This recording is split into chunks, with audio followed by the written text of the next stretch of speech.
Yeah, on est en direct. Bonjour tout le monde. Bonjour sur la page du CFCI. J'ai repris le contrôle encore une fois. Je me présente, je suis coach Véronique Girard et je fais partie de la belle équipe du CFCI. Et ce matin, j'ai le grand plaisir d'être en entretien avec coach Désiré Wanter. Bonjour coach. Bonjour, bonjour coach Véronique. Comment vas-tu, belle dame? Ça va, je vais très très très bien. Je vais bien, Ah, merci. super. Et toi-même? Très bien, très heureuse d'être en contact avec l'Afrique ce matin. Nous, on est le matin, en Afrique, c'est l'après-midi.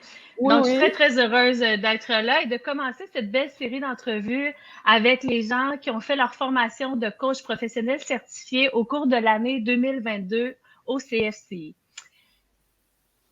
Présente-toi pour commencer. Qui es-tu? Qu'est-ce que tu fais dans la vie? Alors, qui je suis? Qu'est-ce que je fais dans la vie? Déjà, je dis merci pour cette belle opportunité qui m'est donnée de parler de moi. C'est vrai que ça n'arrive pas souvent. Alors, je suis moi, je suis Désirée Wante. Qu'est-ce que je peux dire? Aujourd'hui, mon parcours, je suis enseignante de profession à la base. J'ai fait une école normale supérieure au Cameroun, à Douala, où je suis sortie professeure de lycée. Et donc, après quoi, j'ai enseigné 20 ans, une vingtaine d'années, et je continue d'enseigner, bien sûr. Et donc, après l'école normale sup, je décide comment je veux dire, je décide d'enseigner, bien évidemment. Et après quoi, dans le processus, je me sens investie d'une autre mission, celle d'accompagner des gens. Et donc, je me lance dans la formation professionnelle, dans la formation professionnelle. Ensuite, de fil à aiguille, je me retrouve dans cet accompagnement, je veux dire cet accompagnement pur avec le coaching via l'école du CFCI. Donc voilà, brièvement, je vais dire en gros ce que je suis. Je suis également maman de 5 enfants. Je suis épouse, je suis, comment je veux encore dire, euh, chrétienne.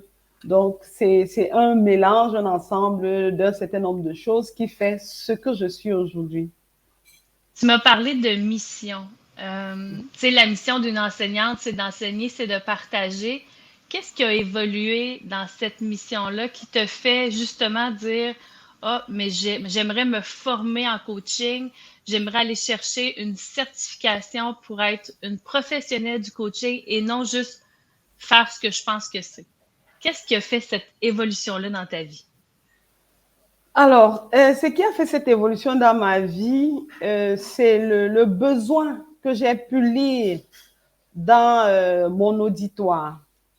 Et ce que je faisais au quotidien, parce que abusivement, c'est-à-dire que moi j'ai porté le nom de coach. Pourquoi? Parce que ici chez nous en Afrique, il y a une confusion réelle entre le coaching, l'accompagnement, la formation, le consulting. On met tout ça dans le coaching. Et donc, je sentais véritablement un besoin de me former pour connaître mieux c'est quoi le coaching. Pour la simple raison que les mêmes problèmes revenaient, c'est-à-dire qu'on accompagne quelqu'un dans ce qu'on sait. On lui dit des choses à faire, des choses à ne pas faire, et on se rend compte que le problème, il reste intact. Et donc, du coup, j'ai dit, il y a certainement quelque chose qui ne tourne pas rond. c'est tout ce qui m'a poussé à chercher à comprendre davantage c'est quoi le vrai coaching et aller donc chercher cette certification qui me permet aujourd'hui de voir toute la différence, tout l'écart qu'il y a entre ce que je faisais avant et ce que je fais aujourd'hui. Ah, et si tu me disais un peu, quel est l'écart justement, quelle est la différence entre ce que tu faisais avant et ce que tu fais maintenant grâce à avoir fait cette formation de coaching et de comprendre qu'est-ce que c'est un vrai coaching? Voilà. Donc, ce qui fait la différence aujourd'hui, c'est que avec la formation que j'ai reçue, dans la très, très, très bonne formation, je dois le dire aujourd'hui, que j'ai reçue de vous, autres enseignants, et tous les autres enseignants du CFCI, et la différence est fondamentale. L'une des choses fondamentales que j'ai appris dans le coaching, en fait, c'est que c'est la solution vient de celui qui est accompagné. C'est-à-dire qu'il ne revient pas au coach de donner une sorte de posologie, de tout mâcher à la personne qui l'accompagne. Le coach a des outils qui aident le coaché à aller trouver au-dedans de lui ses propres ressources. Ça, c'est quelque chose de fondamental que j'ai appris dans le coaching et aujourd'hui, avec la pratique, je me rends bien compte que c'est tout à fait différent de ce que j'avais comme pratique et je peux commencer à voir des résultats. Donc, primo, les ressources viennent, je veux dire, les ressources viennent de la personne qui est accompagnée. La personne qui est accompagnée sait où il voudrait aller. Le coach est à ses côtés pour l'y amener par un questionnement puissant. Et donc, c'est un peu comme si le coaché est celui-là qui mène le bateau. Ça, c'est une chose que j'ai vraiment apprise dans le processus. Également, le coach, lui, il s'efface pour que la personne qui est accompagnée grandisse. Ça, dans le processus antérieur, c'était le coach qui était un peu mis en vue, c'est lui qui dit des choses, c'est lui qui... Non, mais aujourd'hui, j'ai compris que le coach s'efface pour que le coaché grandisse. Donc, ça, c'est une grosse différence. Et tous les autres outils tels que l'écoute active, l'écoute attentive, la bonne écoute et également l'observation dans la gestuelle de la personne, dans la façon dont il voit les choses qui peut être tout à fait différente de ce que moi je vois, sans que je veuille que le coaché voie les choses à ma façon, à moi, et donc le prendre dans son entièreté, dans ce qu'il est, pour pouvoir l'accompagner avec toutes ses ressources. C'est bien dit, c'est bien dit. Moi, j'aime dire que un grand coach va pas te montrer comment il est extraordinaire, mais il va te faire voir comment toi tu es extraordinaire. C'est ce qui fait les grands coachs, selon moi. J'aimerais savoir, Désiré, je comprends très bien que le coaching a changé ta façon de faire en affaires, en entreprise. Euh, J'aimerais savoir, parce que c'est pas vrai que ça change juste ce qu'on fait en entreprise, ça change d'abord qui on est, notre façon de voir la vie. Quel a été l'impact du coaching dans ta vie personnelle à toi? Alors, quel a été l'impact du coaching dans ma vie à moi? Vraiment, aujourd'hui, c'est-à-dire que je suis reconnaissante parce que j'ai été la première bénéficiaire de cette formation. Première bénéficiaire, pourquoi? Parce que je commence ma formation de coaching par ce bel outil, la PNL, la base PNL. Et donc là, je découvre que, ça dit que ça c'est une phrase qui est aujourd'hui la mienne, que j'ai fait mienne, la carte n'est pas le territoire. Et donc, c'est vrai que si c'est vrai que je pouvais le dire dans d'autres circonstances, je le comprends mieux en faisant la base PNL pour dire que chacun a sa représentation du monde et que ça dit que on n'est pas obligé de voir le monde tel que les gens voudraient qu'on le voit ou bien de demander aux gens de voir le monde tel que nous le voyons. Ça m'a permis, c'est-à-dire que la formation m'a permis de revoir, c'est-à-dire que mes positions par rapport à la rigidité, par rapport à vraiment la rigidité et d'avoir cette notion de flexibilité et de comprendre que, c'est-à-dire que la représentation du monde est tout à fait différente. Et aussi que notre background, notre éducation, comment je vais dire, notre formation nous a modélisé d'une certaine façon et que des gens peuvent agir par rapport à leurs croyances, par rapport à leurs valeurs, par rapport à un certain nombre de choses. Donc aujourd'hui, ça dit que je vais dire relativiser, ce n'est pas un terme assez parlant pour dire que je peux comprendre grâce au coaching que quelqu'un pense autrement, mais tout à fait différemment de ce que je pense. Ça m'a vraiment, vraiment, vraiment apporté en moi, c'est-à-dire la notion de non-jugement. C'est quelque chose de fondamental.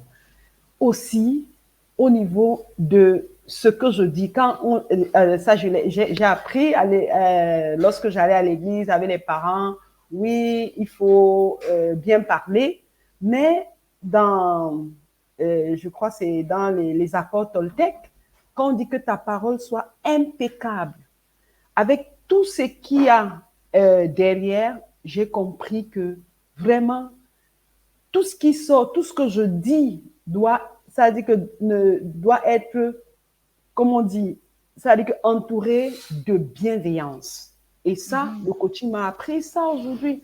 Aujourd'hui, c'est-à-dire, toutes les fois où j'ouvre ma bouche, je me rassure que ce que je dis est écologique. Et ça, c'est la notion d'écologie que j'ai également apprise avec la formation de coach et la PNL, la notion d'écologie dans ce que je dis. Est-ce que ça ne heurte pas l'autre? Avant, je le disais de façon, ça veut dire que je n'avais pas pris conscience que tout ce que je dis doit avoir, ça veut dire que doit être enrobé de bienveillance, de non-jugement. Ça, c'est des choses qui, aujourd'hui, je peux voir et ça améliorer mes relations avec les enfants, mes relations avec mon environnement. C'est pas que j'étais, comment je vais dire, mal poli et tout, mais je n'avais pas la conscience que ça doit être un style de vie, ça doit être un état permanent. Et d'entretenir la bienveillance envers tes enfants, envers les gens que tu côtoies. Et j'ajouterais d'entretenir la bienveillance envers toi-même. Parce Voilà. que ce qu'on s'offre à soi-même, on peut par la suite l'offrir aux autres. Et Voilà. c'est pour ça que les formations de PNL, les formations de coaching et tout ce qu'on peut faire en croissance et en développement personnel nous sert d'abord à soi, à mieux se connaître, à être conscient de certaines choses, par la suite pouvoir l'offrir aux autres, donc le partager. Et c'est là, je pense que ça fait toute la différence parce que ça nous fait évoluer, ça nous fait grandir et tout le monde bénéficie en fait d'une formation de coaching. Fantastique. C'est ça. C'est ça, Coach Véron. Hey. C'est ça. Et ton parcours, qu'est-ce que tu as vu, toi? Parce que je me rappelle quand moi j'ai fait ma formation, ça a été aussi une grande année de transformation, de commencer le coaching et de le terminer. Il y a comme une évolution qui est quand même rapide qui se fait parce que oui, on apprend à être coach, mais en même temps, on apprend à mieux se connaître, on apprend à prendre conscience de certaines choses qu'on ne savait pas. Donc, ça nous fait aussi nous-mêmes beaucoup, beaucoup évoluer. Qu'est-ce que tu as vu, toi, comme plus grande évolution entre le début de ton parcours et la fin de ton parcours? Alors, et comme évolution, Déjà, si je reviens un peu sur mon parcours, j'ai enseigné, je continue de le faire. Après l'enseignement, je lui ai dit, pendant que j'enseignais, je suis rentrée dans un système de distribution. Ça veut dire, j'ai commencé à faire du business. Commencer à faire du business parce que, je le dis souvent, hein, si on se limite au salaire que nous recevons en tant qu'enseignant, vraiment, on ne peut pas je veux dire, s'autoriser une certaine aisance au niveau de la vie de tous les jours. C'est ce qui a fait que je décide parallèlement avec ma profession d'enseignante de faire du business. Ça veut dire j'ai commencé à distribuer des produits. Je suis rentrée dans un système de marketing relationnel, de marketing de réseau. Et c'est même dans cette activité que j'ai pu accompagner des groupes, c'est-à-dire qu'à l'atteinte des objectifs. Et c'est ça qui m'a poussé dans les processus de formation, à chercher davantage pour pouvoir atteindre les objectifs des équipes que j'accompagnais, qui étaient parfois mes équipes et parfois d'autres équipes. Alors, je dois dire qu'au niveau de l'évolution, depuis que j'ai fait du coaching, je fais des choses vraiment différemment. C'est-à-dire, euh, le résultat, c'est vrai que le résultat, il est important, mais ce n'est plus tant que ça, le résultat. C'est le processus. La notion de processus, ça veut dire que je l'avais, mais je n'avais pas vraiment intégré. C'est-à-dire, j'ai compris que il faut, c'est-à-dire que me fier au processus. Je fais ma part. Je fais de mon mieux. Je ne m'attache pas au résultat, mais je suis dans le processus. Et donc aujourd'hui, ma façon de travailler, que ce soit dans l'accompagnement, que ce soit dans mes propres activités, je me rassure juste que j'ai fait ce que je devais faire et que j'ai bien fait ce que je devais faire. Et puis, je fais confiance au processus. Donc, ça, c'est un élément que j'ai bénéficié. Et également, j'ai aussi bénéficié de ce que tu parlais tout à l'heure de moi en tant qu'individu. C'est-à-dire que comprendre que je suis la personne la plus importante, en fait. Et parce que je suis la personne la plus importante, c'est-à-dire que je dois prendre soin de moi à tous les niveaux si je devais pouvoir prendre soin des autres. Parce que la vérité, c'est que dans mes processus antérieurs, on pense aux autres et on s'oublie. Mais parfois même, ce qu'on veut donner aux autres, on n'arrive pas à leur donner parce qu'on ne se l'est pas déjà donné. Et ça, ça dit que je suis aujourd'hui vraiment euh, transformée de ce côté-là, entendu que je prends soin de moi véritablement pour pouvoir prendre soin des autres. Qu'est-ce qui est bon pour moi? Qu'est-ce qui est bon pour moi? Pas toujours ce qui est bon pour les autres. Mais en fait, si on prend soin des autres, mais qu'on se néglige soi-même, on n'entretient pas la bienveillance, on entretient la négligence. Donc, c'est Ah, important de le comprendre aussi parce que on peut pas offrir aux autres ce qu'on n'a pas. C'est pas possible. ça Donc, il c'est. faut déjà avoir pris soin de soi Mhm. pour ensuite avoir l'énergie, avoir le temps et être capable de le faire. Donc, si moi, je vais pas bien, je peux pas t'accompagner, je peux pas t'aider. Donc, c'est vraiment important comme coach de, de prendre soin de soi et pour pouvoir l'offrir aux autres. Et c'est une phrase en anglais, mais walk the talk, ça veut dire faire ce qu'on dit aux autres aussi. Donc, Mhm. si moi, comme coach, je te dis, Désirée, c'est important que tu prennes soin de toi, mais que je ne le fais pas, bien, c'est pas ce que je démontre aux autres.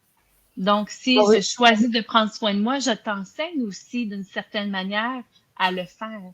Donc, Mhm. plus on le fait, et c'est ce qu'on enseigne à nos enfants aussi. C'est Moi, ça. je le vois avec mes grandes filles, avec ma fille qui va être maman bientôt à son tour. Je vais Mhm. m'assurer qu'elle choisisse de prendre soin d'elle pour être une bonne maman parce que être une bonne maman, c'est important. Et avant tout, elle est Audrey. Donc, pour moi, c'est vraiment important d'entretenir la bienveillance et non la négligence. Et ça veut pas dire être égoïste. C'est pas Égoïste. vrai. Pas du tout. Pas du tout. Non, non, non, non, pas du tout. C'est juste être capable d'être bien avec soi-même pour offrir le meilleur aux autres, finalement. Mhm. Hmm. C'est vrai. Mhm. Si je te laisse le mot de la fin, Désiré, avec quoi tu aimerais terminer ce bel entretien? Alors, avec quoi j'aimerais terminer ce bel entretien?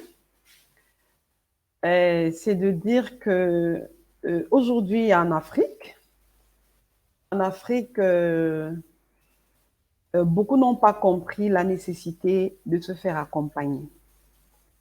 Et parce qu'on n'a pas compris la nécessité de se faire accompagner, beaucoup vont tourner en rond, vraiment tourner en rond, avec parfois, selon eux, tous les moyens pour pouvoir atteindre les objectifs, mais ils ne les atteignent pas.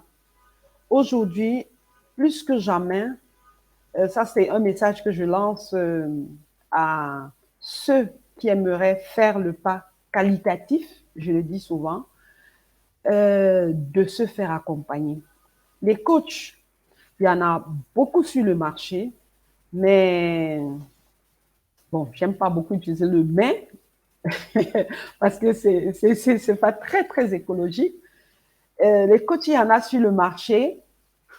Il faut euh, se faire accompagner par des coachs qui ont l'étoffe pour le faire. Et pour avoir l'étoffe de coach, il faut être allé dans une école, avoir été formé. On devient coach. On ne naît pas coach. Pourquoi? Parce que le coaching, je peux vous montrer, ça c'est toute la documentation que j'ai, ça c'est toute ma documentation. C'est-à-dire que pour avoir ma certification de coach, c'est-à-dire que ça c'est en dehors des lectures, en dehors des heures de visionnement, en dehors de. De la pratique aussi, En parce que dehors, voilà. c'est important. On vous demande, en fait, quand on fait notre formation de coach, on pratique beaucoup. On pratique Mhm. avec nos collègues, les enseignants nous surveillent d'une certaine manière pour s'assurer, et c'est une façon d'apprendre aussi. Donc, ce n'est pas que de la théorie, ce n'est Mhm. pas que de lire ou d'avoir de l'information, c'est vraiment de la pratique aussi. Donc, c'est un processus de devenir coach qui est plus grand que juste lire des livres, en fait. Voilà. C'est un processus avec toutes les pratiques que nous faisons, les ateliers de travail et tout. Donc, je lance un appel peut-être en Occident, les gens ont compris la nécessité de se faire accompagner, mais en Afrique, pas encore. Il y a de bons coachs. Je ne dis pas qu'il y en a de mauvais, mais il y a de bons coachs. Alors, faites-vous accompagner, faisons-nous accompagner, parce que même moi, en tant que coach, je me fais accompagner, je continue de me faire accompagner dans un processus d'atteinte des objectifs, parce qu'on n'a pas toujours tous les éléments qui nous permettent de voir clair. Donc, ça, c'est ce message fort que je laisse à je veux dire, au public africain qui ne comprend pas encore la nécessité de se faire accompagner. Et donc, faites-vous accompagner. Et pour les formations, je dis, moi, je suis ouverte. Peut-être vous aurez mon numéro de téléphone, je suis sur WhatsApp et tout. Vous pouvez me contacter pour toutes les informations qui pourraient vous aider à avoir un accompagnement. Parce que ce qui est bien avec le monde du coaching, c'est que si je ne peux pas, je vais référer à quelqu'un qui est bien meilleur que moi ou bien qui est supérieur. Et à côté comment je vais dire, du coaching, je vais dire de l'accompagnement, il y a des écoles de formation qui vous donnent certains outils pour pouvoir réussir. Et là, c'est l'occasion de parler encore du CFCI, vraiment le CFCI qui m'a donné cette formation de qualité pour le coach que je suis aujourd'hui. Oui, on a une question ici de Benjamin qui nous demande est-ce que la formation se déroule en ligne ou en présentiel? En fait, oui, la formation se déroule en ligne par Zoom. Et le coût de la formation, est-ce que tu sais en francs CFA le coût de la formation désirée pour le coaching? Le coût de la formation, oui, pour le coaching, c'est 5 000 dollars canadiens. Ça correspond à 2 millions 500 000. OK, d'accord, merci. Je suis Ouais, pas toujours parfaite à faire la conversion. ça correspond à 2 millions 500, peut-être un peu moins parce que le franc canadien, le dollar canadien est légèrement inférieur au dollar américain, mais c'est plus ou moins la même chose. Ça fait dans les 2 millions 500. D'accord. Donc, et la formation, elle est donnée, elle commence en mars et elle dure presque toute l'année, en fait, pour se terminer début décembre avec une belle graduation qui aura lieu encore une fois. Oui, c'est en ligne au Canada. En fait, c'est en ligne à partir du Canada, mais c'est disponible partout dans le monde. C'est la beauté, en fait, du coaching. Si je prends quelques minutes pour partager mon expérience à moi du coaching, ce que j'ai trouvé le plus extraordinaire, c'est la richesse des gens que j'ai rencontrés. J'ai maintenant des amis partout dans le monde. J'ai Radija qui est en Suisse que j'ai rencontré à mon école à moi, qui maintenant travaille avec moi au CFCI. J'ai bien sûr toi, ma belle Désirée, et tous les autres élèves que j'ai eu la chance de rencontrer. Mais c'est la richesse que le coaching m'a apporté de rencontrer des belles âmes qui partagent le même désir que moi. Je pense dans une grande mission de contribuer à un monde meilleur. Pour moi, c'est ce que j'y vois. Ah, merci Cyril est là, il répond aux questions. C'est beau ça. Une belle équipe, une belle équipe. Et j'ai pas pris le temps, mais j'ai vu Isabelle et Radija, justement, qui font partie de l'équipe du CFCI, qui nous ont dit bonjour tantôt. J'ai pas pris le temps de leur dire, mais je les remercie. Merci. Et oui, Radija qui dit c'est une réelle aventure humaine. Exactement. Avant le business, avant tout ça, c'est une rencontre humaine, c'est des humains à humains. Et c'est là qu'on voit que finalement, ben, il n'y a plus de différence de couleur, il n'y a plus de différence de religion. Il y a sûrement des différences de valeurs, mais on est capable de les mettre en communion plutôt que juste de voir la différence de nos valeurs. Et ça fait un échange qui est extraordinaire. Fantastique. Fantastique. Merci Désirée d'avoir accepté d'être la première des entrevues parce que je vais le faire avec tous les élèves qui vont accepter, qui ont fait le coaching en 2022. Ça va nous permettre de les connaître, de les rencontrer, de les faire connaître au monde entier. Et écoute, je te souhaite le meilleur. Bien sûr, nous, on a la chance de se voir très souvent et de se parler, de se rencontrer. Et merci d'avoir accepté cette belle entrevue. C'est moi qui te dis merci. Merci beaucoup, Coach Véron. Merci beaucoup. Merci. Donc, pour tous ceux qui auraient des questions, vous pouvez aller sur le site Internet du CFCI, vous pouvez aller sur notre page Facebook et Cyril ou quelqu'un de l'équipe va se faire un plaisir de vous répondre. Et je vous reviens la semaine prochaine avec une nouvelle entrevue. Merci à tous. Bye bye. Merci. Bye bye.